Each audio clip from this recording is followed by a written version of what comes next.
Presenta Sensus. Descubrí la nueva línea de jabones líquidos Sensus y sentí la diferencia.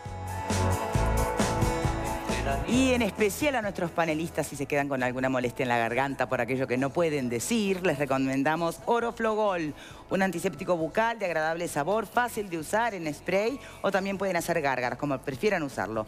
Así que pueden incorporarlo a sus botiquines. Recuerden, Oroflogol de Gramont Bagó. Miren.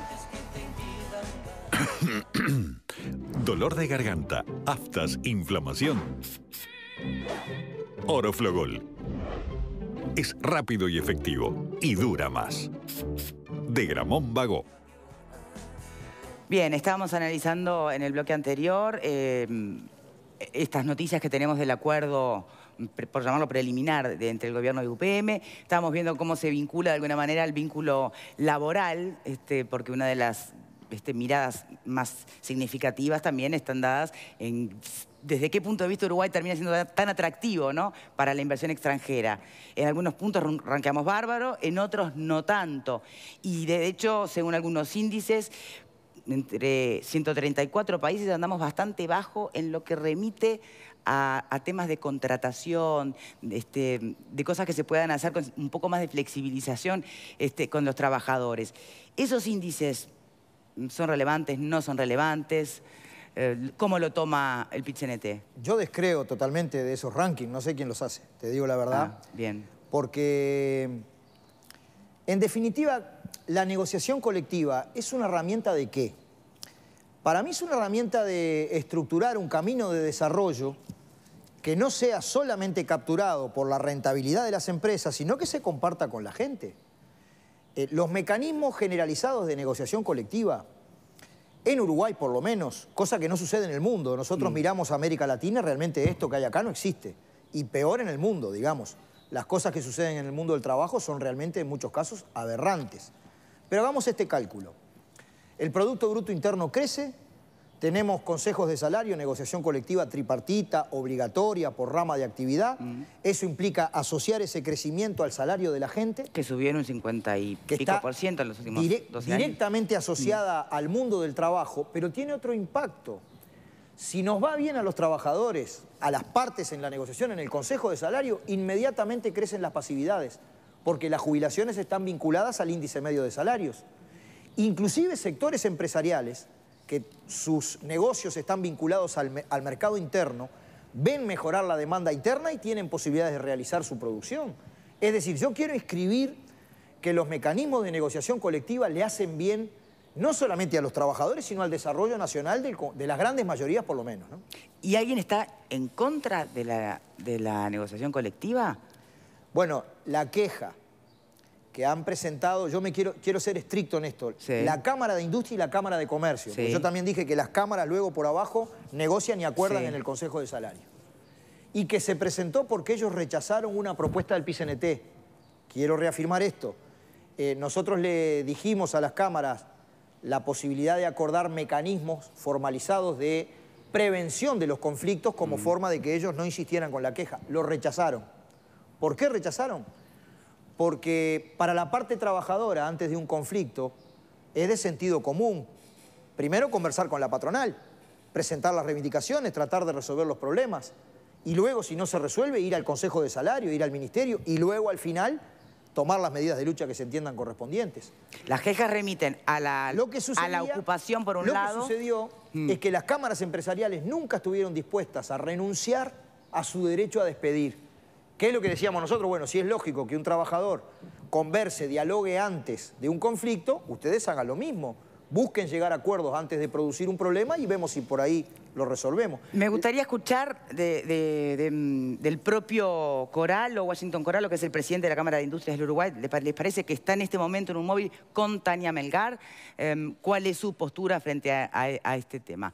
Bienvenidos, buenas tardes para los dos.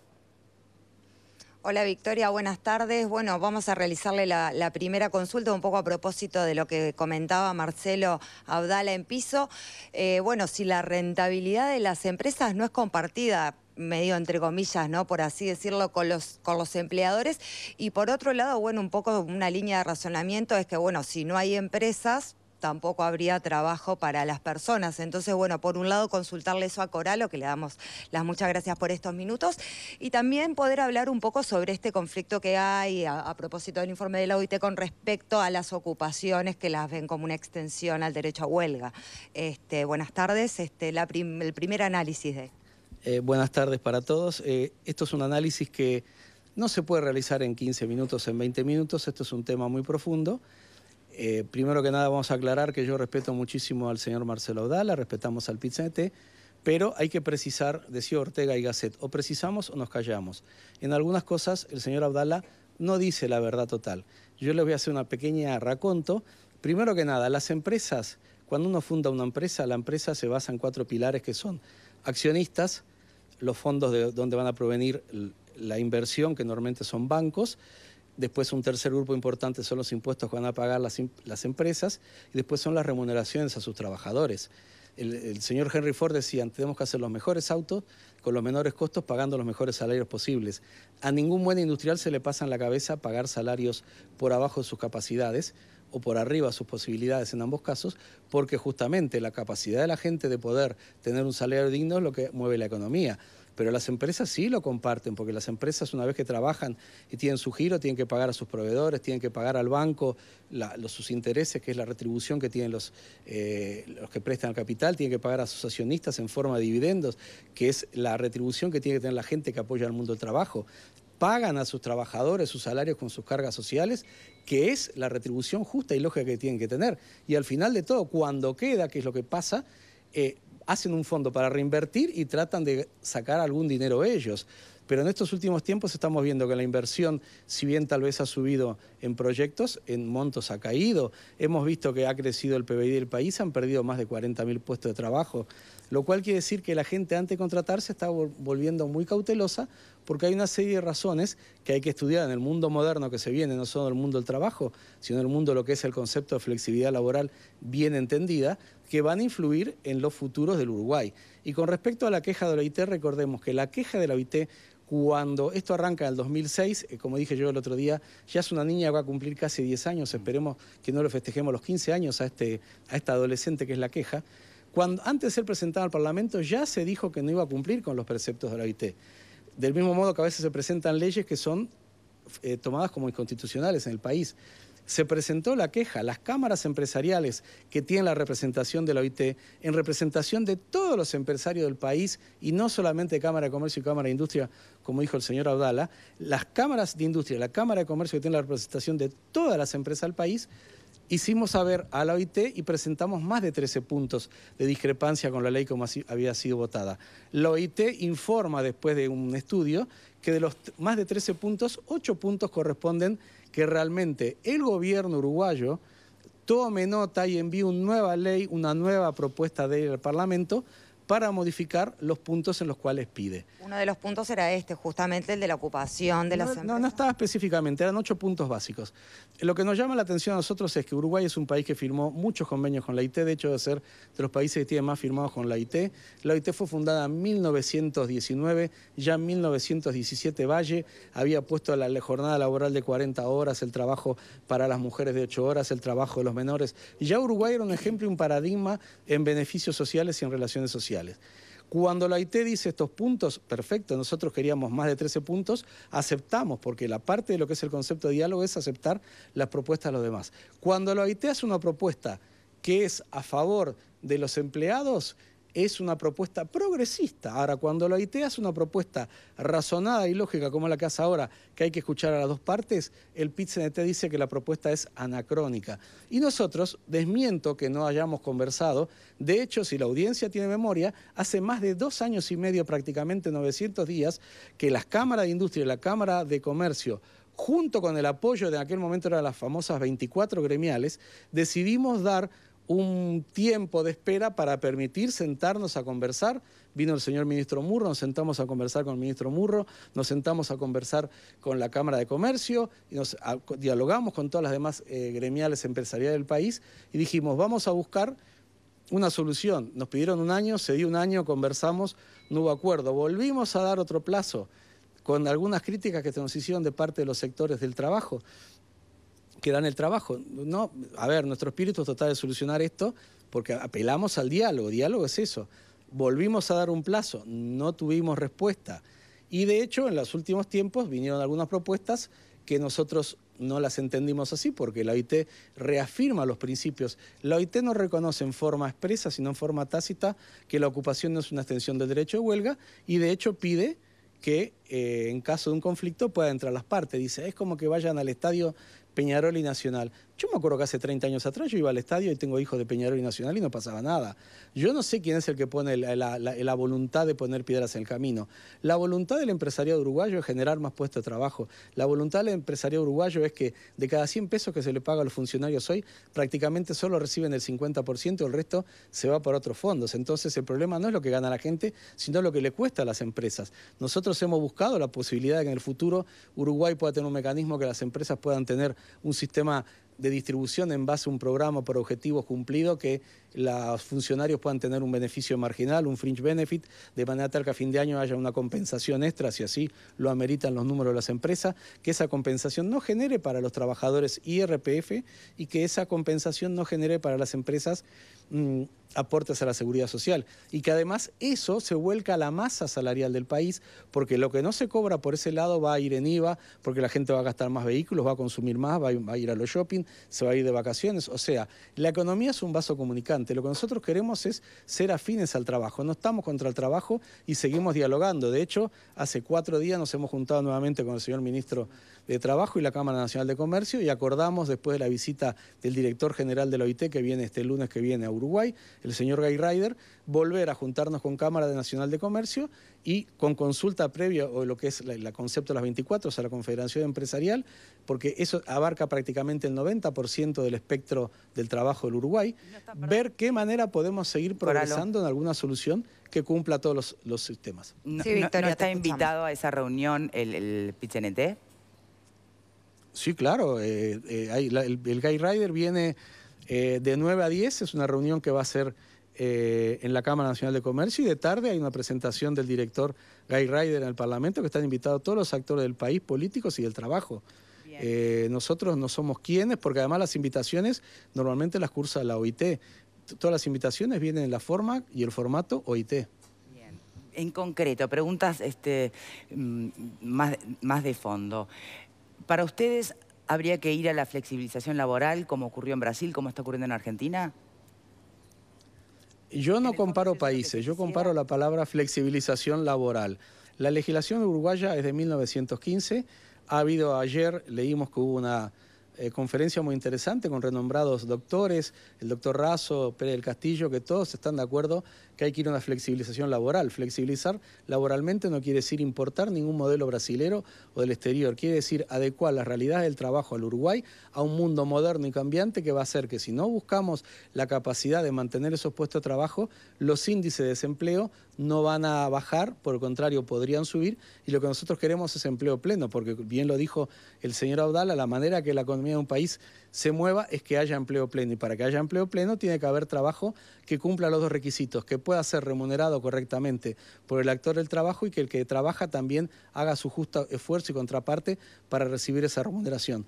Cuando fallamos en cualquiera de esos links, el mundo del trabajo se complica. Bien, pero la realidad es que en nuestro país hay demasiada gente ganando por debajo de los 16.000 pesos. Yo no sé si es así, porque cuando uno va a Estados Unidos, primero que si yo miro los números del PBI dividido el número de habitantes, no me da eso, para empezar. ¿Cuánto le da? Segundo, que en muchas partes del mundo, Victoria, tú vas a Estados Unidos y te dicen, usted gana 70.000 al año. Muy bien, 70.000 incluye todo. Acá en Uruguay uno dice, gana 15.000, pero después nos dicen liquidación de sueldo que tiene presentismo, que tiene antigüedad, que tiene salario vacacional, que tiene licencia y que tiene aguinaldo, y que eso en todas partes del mundo forma parte del salario. Y entonces, si se divide eso, vemos que en realidad no vamos a esas cifras, vamos a cifras superiores. Pero de cualquier manera, nosotros somos conscientes que la capacidad de ganar más está en función de la capacidad de que las empresas también puedan tomar trabajo, vender, exportar. Fíjate una cosa, Victoria, hoy tenemos un TLC con Chile, que no es nada importante, del punto de vista formal y, sin embargo, sistemáticamente nos estamos oponiendo a la posibilidad de que Uruguay pueda acceder a otros mercados y quienes se oponen son los mismos que lo proponen, que es el gobierno uruguayo. Y yo apoyo totalmente las expresiones del canciller Ney Noboa. Hay que seguir abriendo el mercado uruguayo con la salvedad de tener cláusulas de salvaguardia, como son los convenios internacionales, que prevén plazo de desgravación en partidas arancelarias de 4, 8 o 10 años para que la industria pueda hacer su aterrizaje suave en caso que tenga que ajustar su aparato productivo. Nosotros somos proclives al mundo del trabajo. Tampoco creemos totalmente, si bien el mundo moderno de 30 años, la innovación disruptiva, la robótica, el Internet de las cosas, la Big Data va a cambiar radicalmente los conceptos que vemos en el Uruguay. Creo que también hay espacio para que, siendo 3,5 millones de habitantes, haya trabajo pleno para todos y trabajo de calidad. Pero para que haya trabajo de calidad y las empresas sigan interesadas en tomar mano de obra, se precisa un clima laboral y de negocios favorable, un clima que favorezca la competitividad, los costos energéticos, los costos del combustible, un clima en el cual el trabajador no es un enemigo de la empresa, sino que es una persona que trabaja estrechamente con la empresa para buscar un objetivo común, que después ese objetivo se va a ver remunerado en la forma que hemos dicho ya, con mejores salarios o con mejores beneficios que no generen impuestos y que le genere a la población la posibilidad de ahorrar. Permítame, Coral, desde ese mismo punto de vista, ¿no? Entender al trabajador como parte de, con la misma camiseta, ¿no? De ir todos para adelante. ¿Por qué no se hizo lugar al planteo justamente de los trabajadores de buscar alguna negociación o algún arreglo que sea previo al conflicto? Es decir, para que no se llegue al conflicto y entonces sean insalvables las diferencias. La propuesta que hacía referencia a Abdala, ¿por qué no fue considerada? Vamos a precisar otra cosa. Nosotros no tenemos ningún problema en estudiar una prevención de conflictos en la medida que los 8 puntos de la OIT se pongan en cartera, porque si queremos estar bajo el paraguas de la OIT y Uruguay es un firmante de la OIT, si yo quiero estar en el canal y estar con ustedes, tengo que ajustarme a las reglas del canal, no puedo ir desnudo y con un taparrabo. Usted me dice, no, Coralo, para venir al canal tiene que venir con vestido, con un pantalón, una camisa y zapatos. Si yo quiero estar bajo la OIT, dentro de lo que es el concepto de negociación colectiva de la OIT, tengo que cumplir los parámetros de la OIT. Cumpliendo los parámetros de la OIT, o aún eventualmente diciendo que vamos a presentar, como hemos conversado con el señor ministro, una propuesta alternativa de ley en la cual contemplemos los puntos que está, ya que podemos coincidir con lo que dice la OIT y que puede decir el gobierno. Nosotros también somos proclives a estudiar cualquier solución que implique, lógicamente, una mejora tanto para los actores del trabajo como para los actores que dan el trabajo. Pero lo que pedimos es que dialogar es eso. ¿Y el tripartismo vale? ¿Perdón? ¿El tripartismo vale? No, si la OIT dice que tiene que ser bipartita y tripartita solo para fijar categoría, nosotros, el PIT-CNT dice en algunos casos bipartita y otros tripartito y no hay ninguna obligación. Perfecto, si no hay ninguna obligación lo dejamos bipartito y cuando hay alguna duda recurrimos al tripartito. Porque si la OIT pide que sea bipartito y aquellas empresas que quieran hacerlo tripartito que lo hagan, pero que también los sectores de las ramas que van a negociar el año que viene, que son muchos, que tengan la voluntad de poder negociar en forma libre y con sus trabajadores. Recordemos que los actores del PIT-CNT rondan cerca, según datos de ellos, del orden de los 400.000. La fuerza laboral del Uruguay, incluyendo los funcionarios del Estado y todas las diversas organizaciones, rondan, si no me equivoco, número más, número menos, en el orden del 1.400.000.